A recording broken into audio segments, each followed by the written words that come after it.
Hoy!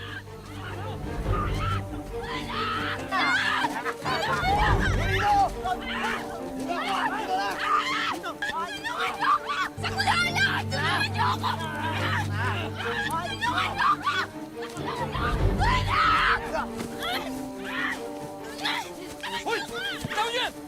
Hoy! Ang mga ilang dito! Masasaktan ka lang kung ako sa'yo, umuwi ka na!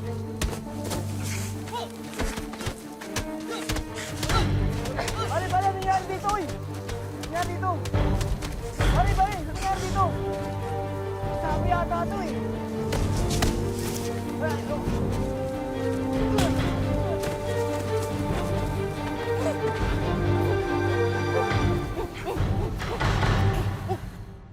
Ang epilepsy ay isang sakit sa utak na nagdudulot ng mga seizure o matinding panginginig at pagkawala ng ulirat. At dahil dito, madalas ay hindi po nakakapag-aral at nakakapagtrabaho ang mga may ganitong kondisyon. Ngunit higit pa rito, ang pinakamalaking sagabal daw ay ang pag-unawa ng ibang tao ukol dito. Madalas kasi ipinagkakait sa kanila ang mga bagay na abot kamay lang sa ibang tao. At ito po ang tampok na kwento ni Nanette ngayon sa Wish Ko Lang. Tingnan mo yan.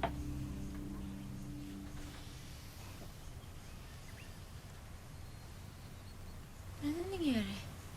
Shh! Anak, nasa bahay ka na. Wala na yung mga walang hiyang harang sa'yo. Marinay, paano po ako nakauwi? Tinulungan ka ni Robin. Kilala mo siya, di ba?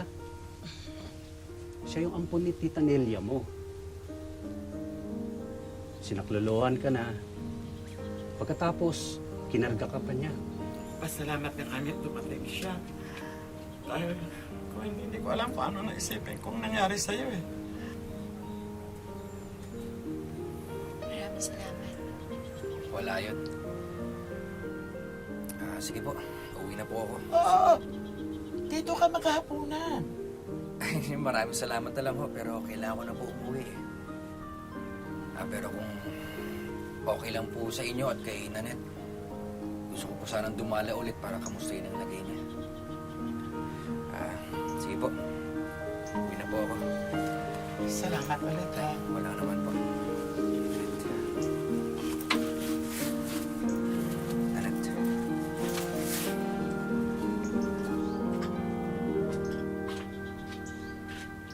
Mukhang may balak yung binata yun sa dalaga mo, sa anak natin.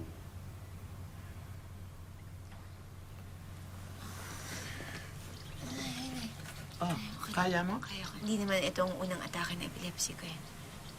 Higa lang ho muna ako. Tay.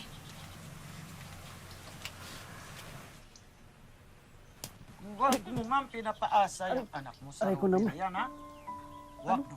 Ano ba yan? Bakit? Mukha naman mabait yung bata, ah. At nararamdaman ko, gusto niya ang anak mo. Bakit? Nakalimutan mo? Epileptic ang anak natin. Sino papatol sa kanya?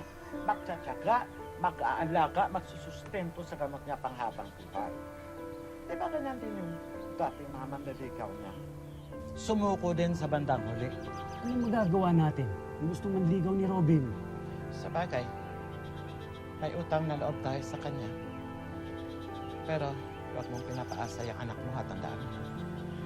Ayoko nang makikita pang umiiyak si Nana. Ayoko nang makita pa siya umiiyak. Pre, eto matanong ko lang. Ikaw ba sigurado ka dyan sa gagawin mong ligawan si Nanette? Pare, gusto ko si Nanette. Tagal na. Pero ngayon lang ako nagkaroon ng lakas ng loob na aminin sa sarili ko. Natutuwa ako para sa'yo, pare. Pero sa akin lang, pag-isipan mo yung mabuti. Mahirap magkaroon ng asawang sakitin. Ano ba? Pero nag-iraraos naman ng lahat, hindi ba? Pare, nagtsatsaga ka kay Kumare dahil mahal mo siya, di ba? At saka isipin mo na lang, kung hindi ka nagtsatsaga, hindi sana wala itong inaanak kong to. Di ba? Yan. Yan pang isang dapat mong i-consider. Hindi ba patagal mo ng planong magkapamilya? Magkaanak? Paano yan kung magkaanak ka ng epilepsy? Hindi mamahalin ko siya. Kaya na pagmamahal ko sa nanay niya. Wala, suko na talaga ako. Basta ako, susuportahan na lang kita dyan sa plano mo. Right. But, Itinuloy na nga ni Robin ang balak na manligaw kay Nanette sa kabila ng hindi pagsang-ayon ng halos lahat ng tao sa paligid niya.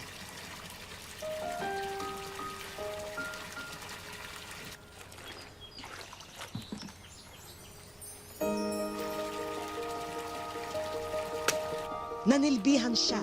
Ipinakita na seryoso siya sa dalaga, na handa siyang maghintay at magtiyaga.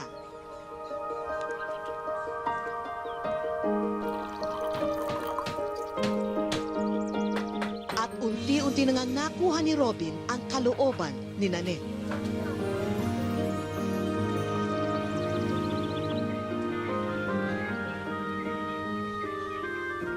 Nanette, simula nung makilala kita, wala na akong ibang hinangad. Kundi ang makasama ka. Gusto ko lang malaman mo na mahal kita. Mahal din kita. Talaga? So ano? So tayo na? Nanette, pinapangako ko sa'yo, hindi ka magsisisi.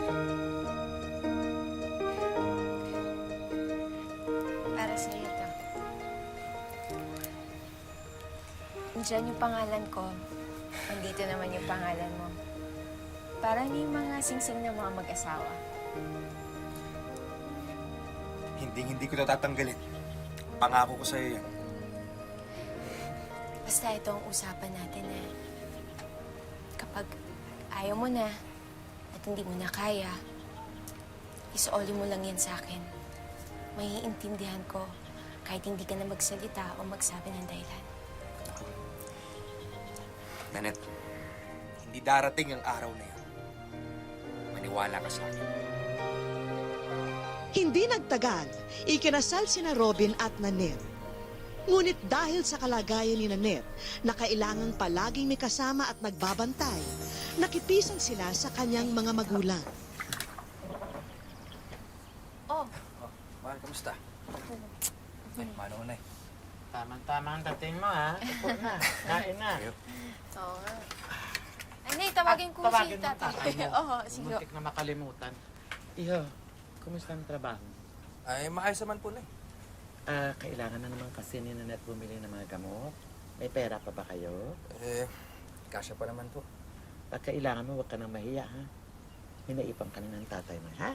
Sige. Sige, kain. Salamat po na Tay, halika na ho. Kain na tayo. Halika na. Mano ho tayo? Palayan ka na. Kain na tayo. Gutom na ako Tayo. Pakainin mo na asawa mo. Ay, bago ho nga pala tayo kumain, may babalita ho ako sa inyo. 2 linggo na ho akong hindi dinadatnan. Ano? Mahal, ang ibig mo bang sabihin? Ako na ata pinakamasayang tao sa buong mundo. Mahal, alam mo, magpa-schedule na tayo ng check-up mo agad-agad.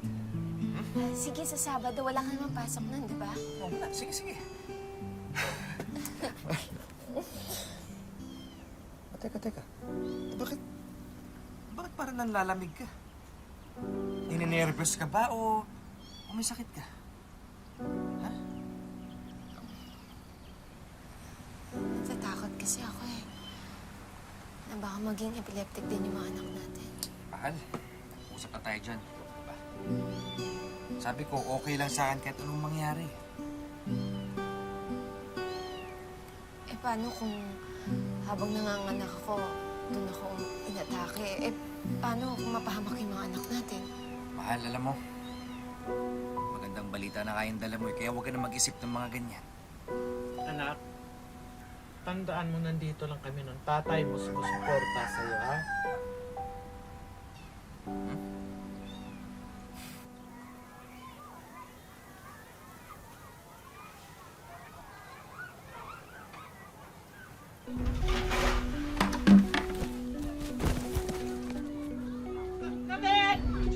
Tulong!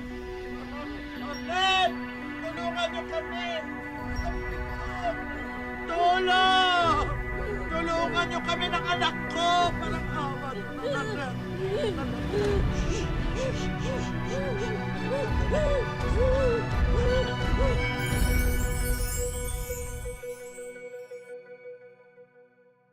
Wish ko lang.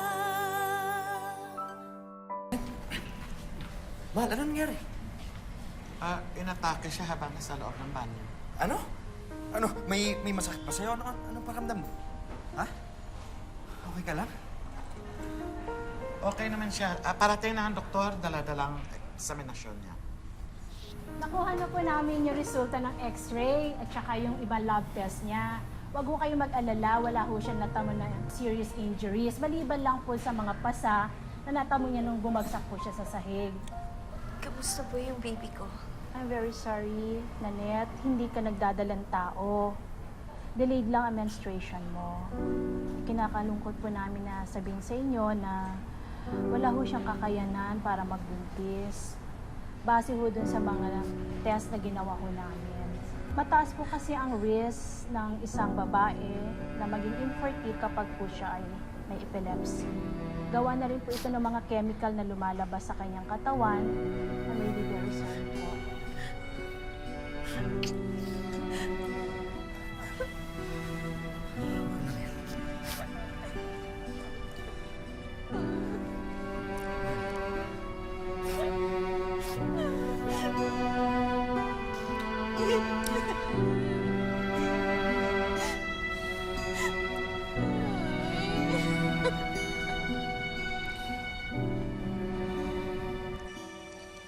Pinag-iisipan ko nga kung sasama na ako dun sa tinatanggal sa kumpanya eh. Pwede naman ako bumalik sa pagsasaka. Ano sa tingin mo, pare? Hoy, pare! Ano? Pambihira to. Kanina pa ako sasalita dito. Wala pa na nakikinig sa akin. Sensya na pare. May iniisip lang ako. Ano ba kasi iniisip mo? Yung aksidente ni Kumare? Oo. Yun nga eh. Ang dami kasing kailangan bayaran eh. Sinabi ko na sa'yo yun dati. Mahirap magkasawa ng sakitin. Pero hindi ka nakinig eh. Oka! Sa'yo nga muna tong bata. Nangunguli doon sa kusina eh.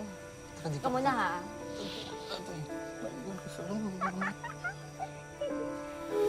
Wala ho siyang kakayanan para magbuntis. Pare, okay ka lang? Hindi pare. Tagal ko nang gusto magkaanak. Tagal ko nang pangarap na magkaroon ng sariling pamilya. Pero paano ko magagawa ngayon yun eh? Baog ang misis ko, pare. Baog si misis.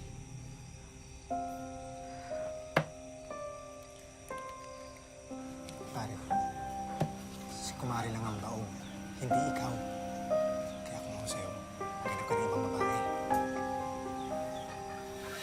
Kapag ayaw mo na at hindi mo na kaya, isaoli mo lang yan sa akin. Maiintindihan ko kahit hindi ka na magsalita o magsabi ng dahilan.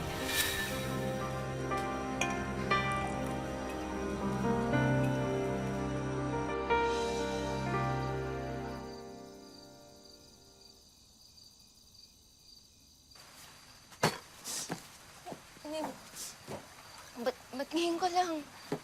Ay, sorry mahal. Galing ako kay Ay, pareng Oka. Eh, alam mo na. Inantay kita para sabay tayo magkapunan. Hindi, dapat nauna ka na. Hindi ako kakain eh. Sige na, tutulog na ako ah. Good night. Sige, niligpitin ko na.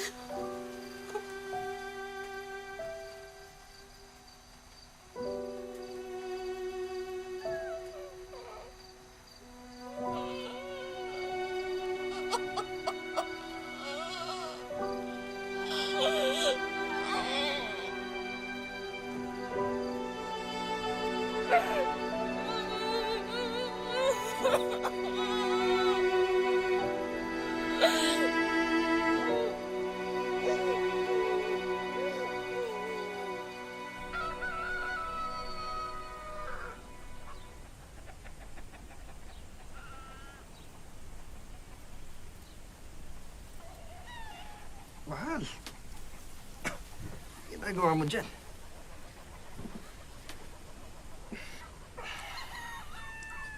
Mahal mo pa nga ba ako, Robin? Anong klaseng tanong yan? Alam mo, kapag umiwas ang tao sa tanong na oo at hindi lang ang sagot, ibig sabihin mas malamang ang hindi niya sagot. Hindi mo na kailangan magpaliwanag. Naiintindihan kita. Wala kang sariling pamilya buong buhay mo.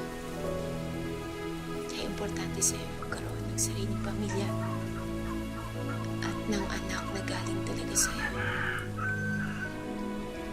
Kaya pinapalaya na kita. Malaya ka na maghanap ng babae na makakapagbigay sa'yo ng anak na pinapangarap mo. Tandaan mo yung usapan natin. Hindi mo na kailangan magpaliwanag. Iwan mo na lang yung ibinigay ko sa'yo.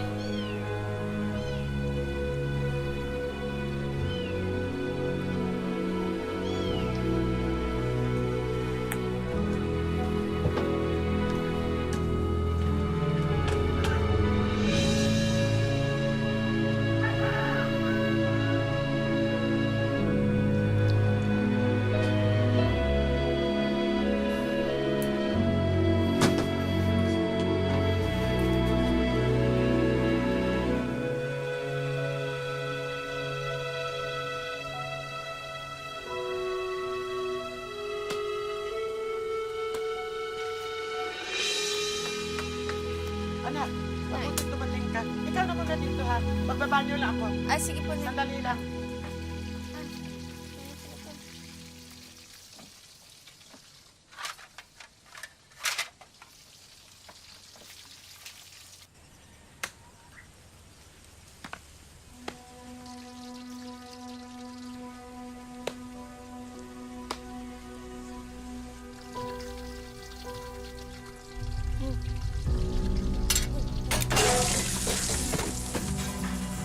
Nalet! Nalet! Diyos ko! Nalet! Robin! Robin! Robin, tulong!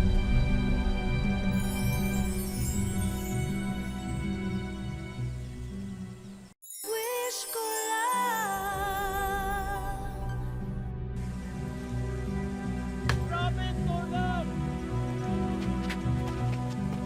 Robin! Robin, tulong! Robin!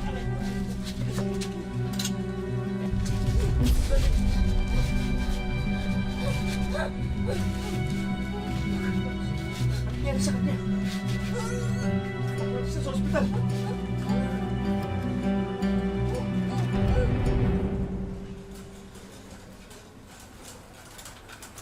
Kayo po yung pamilya niyo na. Dok, Dok, kamusta na po asawa ko? Stable na po ang lagay niya. Wala nang panganib sa kanya sa ngayon. Pero matindi po ang sunog ng balat niya sa uka at sa balikat. Pwede na po siyang puntahan sa kwarto niya. Sige po. Bakit ba nangyayari sa atin to? Sumusuko ka na? Di ba alam mo may sakit ang anak ko nung nililigawan mo siya? Napaging pasanay mo siya habang buhay? At ano, nangako kang hindi ka magbabago? Namamahalin mo siya? Ngayon, ano nito mahuling araw, napansin ko puro pasakit ang binibigay mo sa kanya. Sige, susuko ka, umalis ka na! Umalis ka na kung susuko ka. Kami mag-asawa mag-aalaga kay Nene. Kaya ng dati. Kaya namin. Halika na.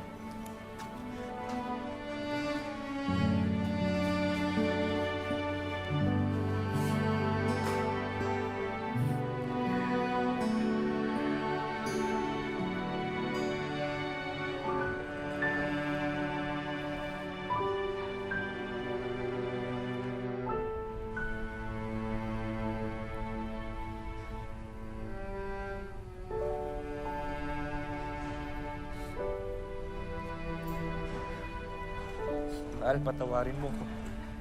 Naging mahina ako. Inuna ko ang mga pangarap ko kaysa sa mga pangako ko sa'yo. Padala ako sa lungkot. Sa sama ng loob na dahil nabigo ang pangarap kong magkaroon ng anak. Una ko mga pangarap ko kaysa sa mga pangako sa'yo. Hindi ko inisip ang kaligayahan na nabibigay mo sa akin. Ngayon dapat ang pagtuunan ko ng pansin kaysa ang kalungkutan.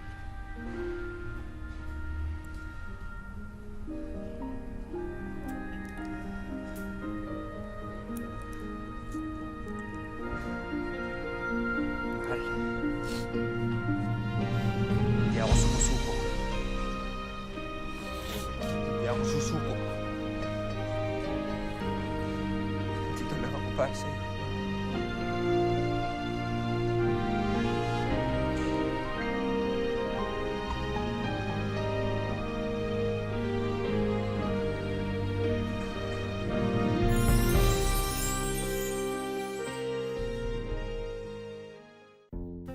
Hindi nala ko pagbayaan kung plangga mo ko, hindi mo ako pagbayaan. Ayun na. Kasi mahal na mahal din kita sabi ko sa niya. Wish ko lang. Maaga pa lang, dito na ang sadya ni Robin sa puno ng atsuete. Ang mga bunga kasi nito ang pansamantalang ginagamit niya na panggamot sa kanyang kabiyak na si Nanette. Ang kundi dyan ako, nagdating ako dyan. Kita ko, nagkalapog na yung dyan, kuwali. Kaya ay uling naman, kundi nakita mo ang apoy sa club. Ako hindi ko nabutan na doon ko nagapas. Patay. Ganito ang ginagawa ni Robin araw-araw para maibsan kahit papano ang kirot ng mga sugat ng kanyang misis. Sweetie, tsaka lang lagyan na ng dextrose. Tubig ng dextrose ng asawa ko, tsaka nilagay niya. Habang ang kanyang mister, napilitan munang tumigil sa pagsasaka para mabantayang maigi ang asawa, lalo na kung atakihin na naman siya ng epilepsy. Hindi nala ko pagbayaan kung plangga mo ko, hindi mo ako pagbayaan. Ayun na. Kasi mahal na mahal din kita sabi ko sa niya. Halos 3 buwan na ang nakalipas mula nang maaksidente si Nanette. At nang nalaman ito ng pamangkin niyang si Jovelyn na nasa Maynila, labis niyang ikinalungkot ang sinapit ng kaanak. Parang nanay ko rin po siya kasi bata pa po ako, wala na po akong nanay. Mga 5 years old po ako. So, tinuri ko na po siyang parang nanay. Mula Maynila, isinama namin si Jovelyn sa Iloilo para muling mabisita ang kanyang auntie Nanette. Halos hindi makapaniwala si Jovelyn sa pagbabago sa itsura ng kanyang auntie Nanette. Pero laking pasalamat niya at nagkita pa sila.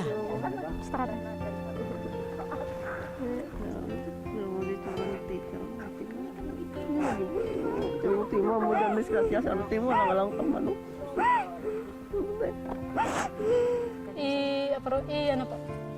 Ako nabala sa paggamot niya. Sa mga gamot. Salamat sa nakatulong ko sa hindi ko na panasayain ko. Ako hindi ko ng gamot. Ikaw tumutulong ako kasi wala na ko pambili na gamot ko Agad kaming tumulak sa ospital para masuri ang mga sugat at paso ni Nanette. Ano nangyari sa mukha mo? Nung inaugasan na kuhaan ka, dextrose. Tapos, ang mga ginaugas ko yun. Tapos, ang stevitis, ang mga nabasa namin siya. Ang dextrose ang nabasa sa stevitis. Nahalo naman ako pag kumusul na pag-iamlit na kasama ko. Actually, yun ang sobrang traditional na ginagawa nila. Just to make yung sugat na maging tuyo. Yun ang ginagawa nila. I really don't know what is the scientific explanation behind it, but by observation, I think na na-develop na ganun ang ginagawa ever since pa sa mga nakakatanda natin. So, yun. So, the primary objective of that astuete is just to make the skin dry. Yun lang. Good afternoon, may hapon na Oo. Ako si Dr. Cormeliosa, no? Ako ang neurologist na gintawag malantaw sa imo, no? Usually, dapat yung mga taong may epilepsy, usually, at least may mga kasama sila sa bahay and may mga certain activities talaga na kailangan guarded sila. For example, yung nagluluto. Habang nasa ospital si Nanette, abala naman si Jovelyn kasamang ilan pa naming kagrupo sa pag-aayos ng sorpresa. Bandagdag po sa inalagaan yung manok para may mga kasama na. Sana po makatulong sa inyo.